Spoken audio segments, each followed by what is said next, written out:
takes to be a superhero is the choice to fight evil. Shut up, crime.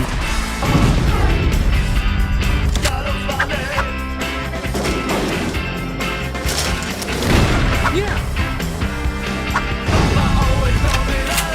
Shut up, crime!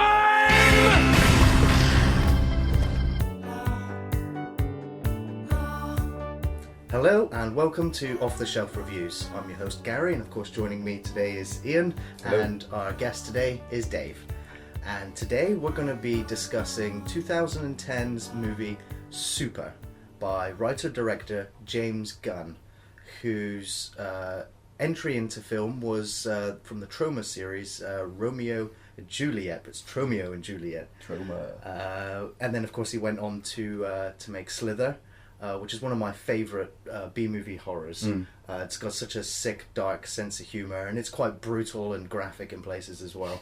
And he was also the writer for Lollipop Chainsaw, which is just one of the most bizarre scripts. You throw that in there, didn't you? I had to, yeah. So, Super, why don't you tell the story of Super, Iain? Super is the story of Frank, who is just your mild-mannered, beaten-up guy. His whole life he's just been picked on by everybody, and he only has two accomplishments in his life. One is to marry Liv Tyler, and the other was to help a police officer capture a robber. And his life is turned upside down when Liv Tyler leaves him for Kevin Bacon, a drug-dealing pimp, and he decides to get her back after being spoken to by God. And he becomes the Crimson Bolt. Shut up, crime. Here's the Crimson Bolt. Crime. Superhero for the everyman.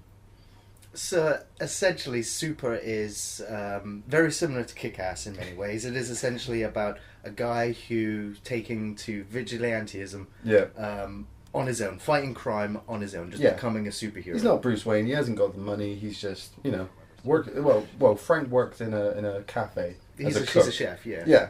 Well, I wouldn't say chef. He works as a cook. He flips burgers. When he's not distracted and burning.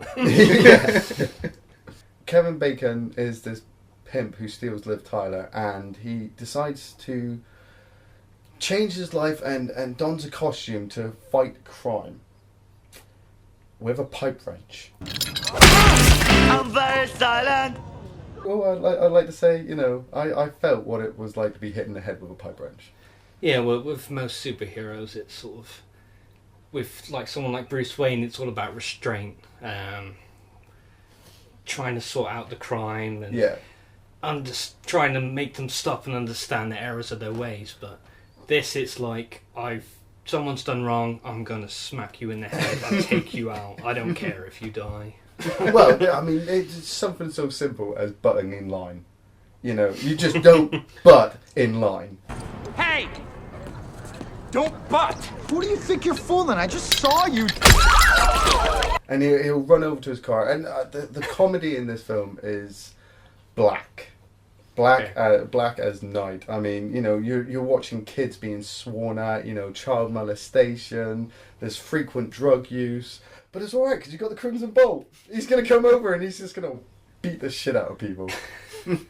Now, what makes Super extra special in terms of its storytelling is the fact that it explores the psychology of this guy who has been abused throughout his childhood.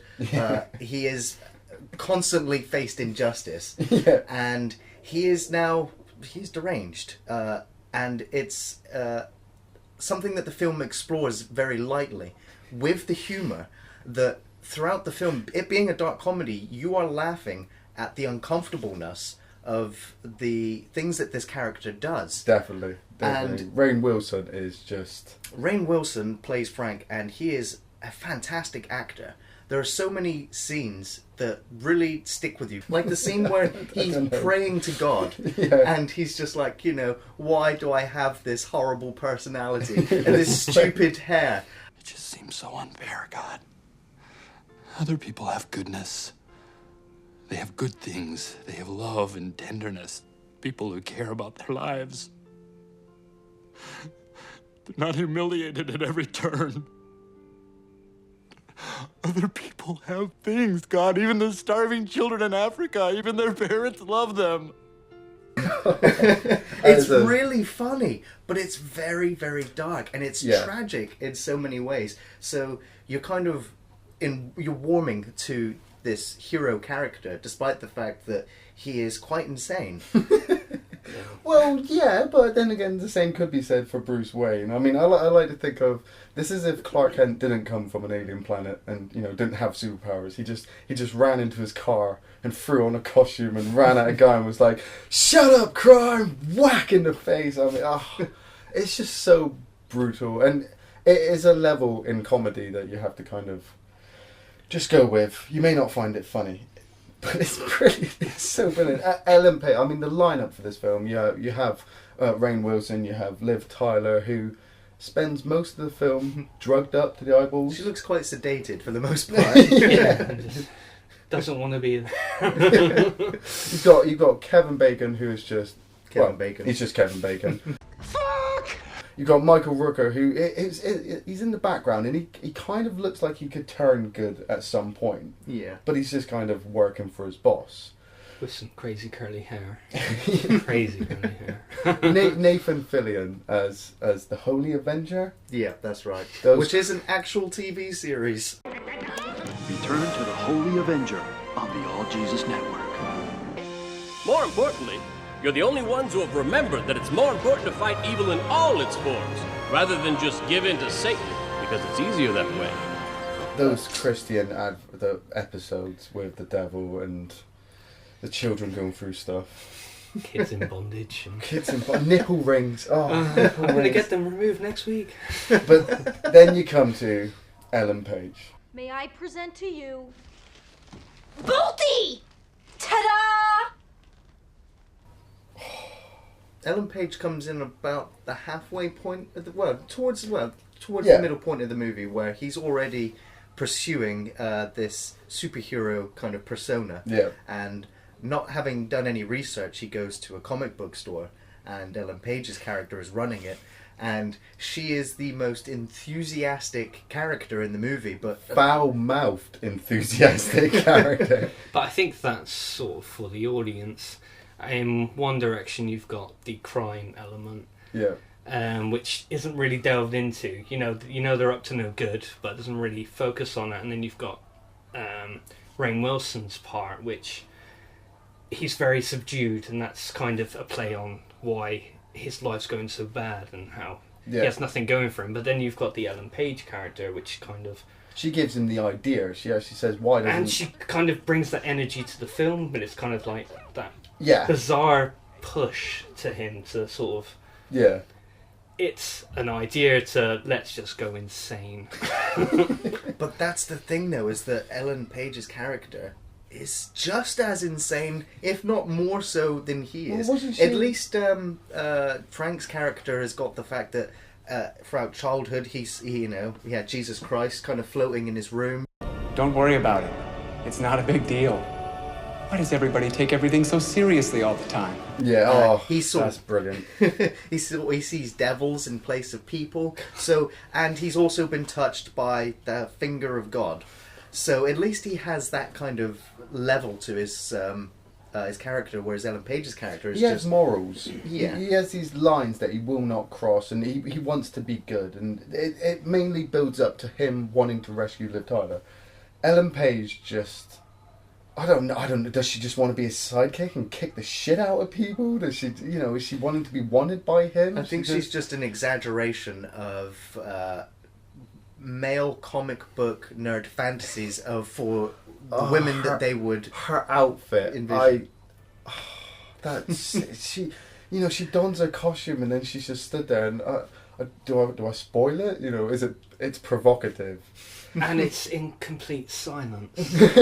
There's not like the wah wah wah wah wah in the background. It's just complete awkward silence, and you're kind of seeing it through Rainn Wilson's sight. Like, you're in the room. I don't want to look at it. I'm kind of. I'm What are you doing?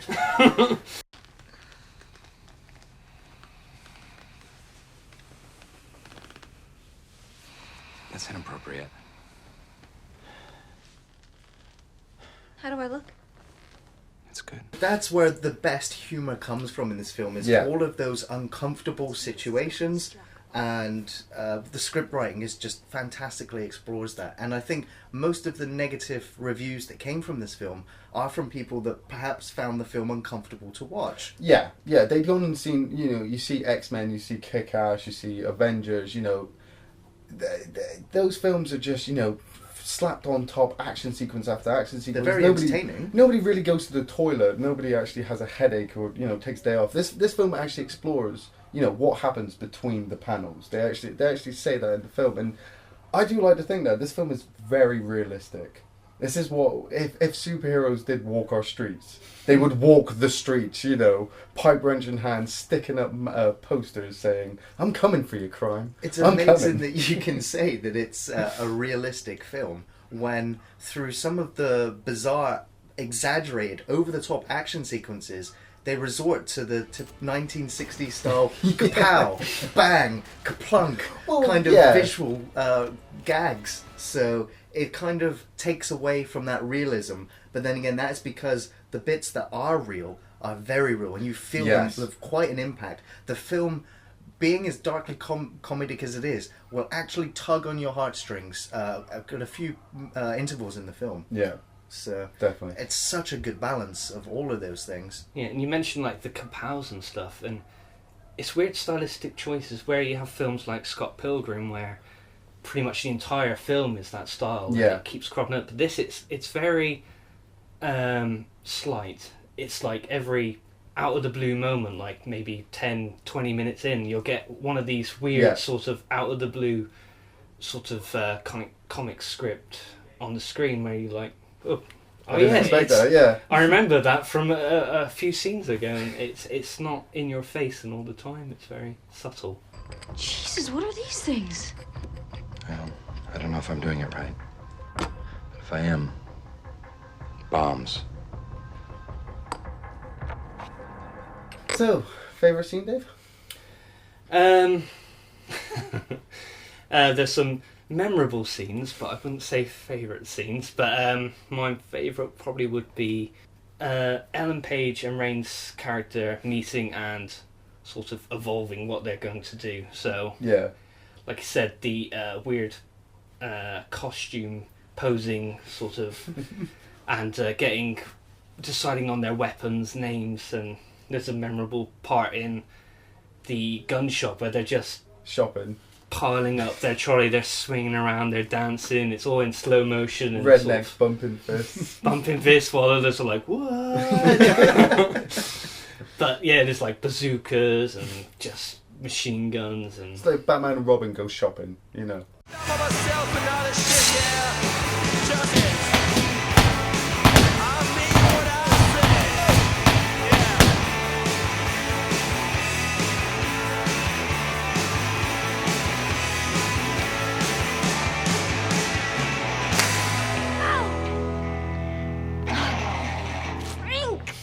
Fuck. Yeah, and I thought that was a very cool sort of centre to the movie. It's just like, instead of his struggles or his mourning for his wife leaving, it's just like in crazy bonding time with two bizarre characters. But yeah, that's my favourite. I think I've got a couple of favourite scenes as well.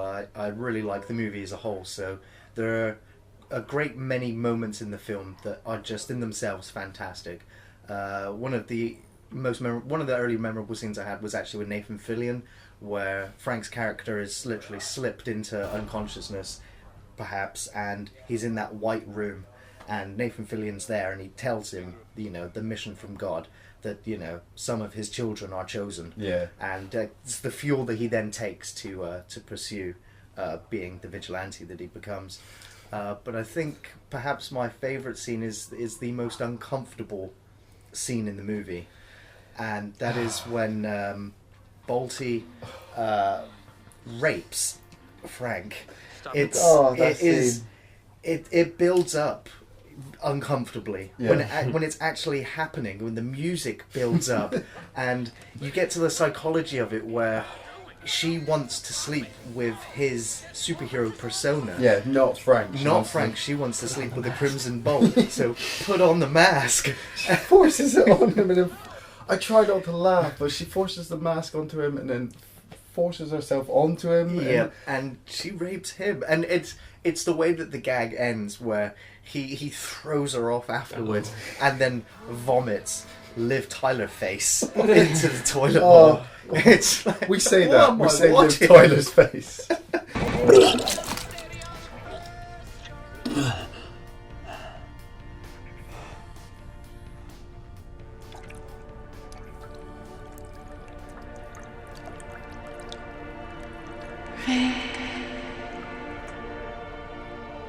Liv Tyler vomit face. Frank. Your favourite scene, Iain? Oh, how do I top that? The vomit face. I'm gonna go with Kevin Bacon. I mean, Bacon in this film is just, well, Bacon in anything is brilliant, but he just oozes evil when he walks onto the screen. You know, you just want to punch him. You know, he's being all nice. He's liking your eggs. You know, he's Not the brown eggs. Yeah, not the brown eggs. You know, but he doesn't want you to touch his car. But if you will, he fuck you up. And you know, he does play this really cool evil boss with the drugs and the money and the house, and you're just wanting the Crimson Bolt to run in and beat the shit out of him.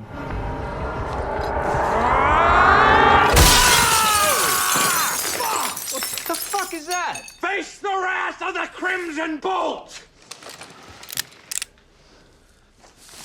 And like we said, the psychology of the final scene where, you know, they actually have that whole conversation. Is it right that he can, the Crimson Bolt can do what he does to people just to right the world? Is there any difference between them? Yeah. And then, you know, Crimson Bolt just looks at him and says, I have to try. And I'm like, geez, imagine the Christians doing that. Going around killing people just to try. Well, that's what I thought. It's like another take on the film is about religious extremism. And with all the messages from God, the symbology in the film, and just the amount of violence he throws at the world for the slightest, what you would say, sin to just the worst, and it's kind of an uncomfortable take on today's especially religion. on how much he enjoys doing it in the film as well. But then, yeah, especially when it zooms up on his eyes and he's just like, shut up, crime. That balances with the uncomfortableness of all the other scenes. You know, we're talking about realistic drug use and prostitution and just, you know, violence is just uncomfortable anyway. You know, yeah, he just beats the shit out of people and they get hit by cars and people get shot.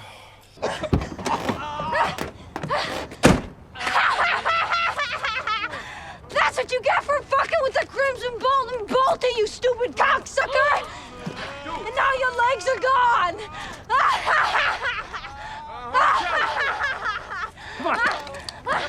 Oh, you too! It's called internal bleeding, fucker!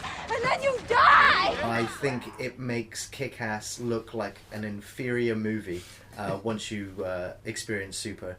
It appeals on so many levels. It really will test your bounds of comfortability when experiencing a film like this. It does pose some interesting questions to you as a viewer as well. I think all of the action scenes are really well done. They're very over the top, very stylized, but you really care for the characters and their experiences and the way they evolve. And as dark and twisted as the mentality is of these characters, you will still love them all the same. It is a phenomenal film, and it's an achievement to itself, and I really wish that the film had been more successful commercially than perhaps it was. So I highly recommend Super. You recommend it, Dave? It all depends on who I'm talking to, really.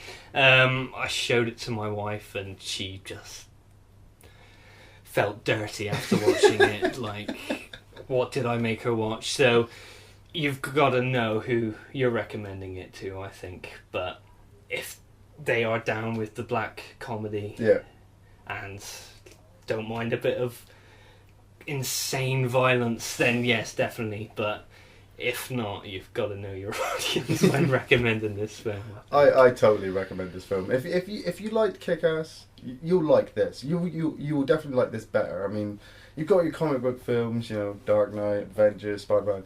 Then you have Super.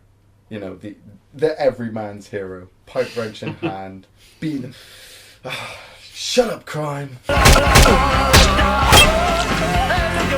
Don't steal. Don't molest kids. Don't deal drugs. Shut up, crime! Thanks for watching Off the Shelf Reviews.